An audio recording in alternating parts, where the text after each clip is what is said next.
May bagong kainan na pinapilahan agad at dito yan sa Hugo Perez 13 Martires, Cavite. Nagsiserve lang naman sila ng masarap na Filipino-Chinese dishes na hindi mabigat sa bulsa.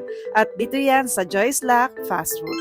Meron silang siopaw at buchi na siksik sa laman at hindi tinipid at talagang sulit sa bawat kagat. Meron din silang dim sum, noodle soup, rice toppings, short orders, fried chicken piece at perfect din ang kanilang family feast na good for 4 hanggang 6 persons na. At tinry namin ang kanilang pork siomai na siksik sa laman, lumpiang Shanghai, fried chicken, pancit, chicken pit, fried rice, lahat yan pwedeng ma-order ng solo or feast. At kung solo ka lang, walang problema. May solo order, starts at 25 pesos, kaya sobrang budget friendly. At syempre, meron din sila ditong mainit na kape starting at 80 pesos hanggang 130 pesos. Kaya hindi nakakapagtaka na dagsa na agad ang customers nila kasi naman napakamura lang lalo na kung gusto mong tikman ang Chinese foods. Kung mapapadaan ka nga sa Hugo Perez 13 Martires, Cavite, huwag kalimutan dumaan sa Joyce Lac Fast Food at tikman ang kanilang masarap at sulit na dishes. Baka ito na ang bago mong favorite food spot. Bye!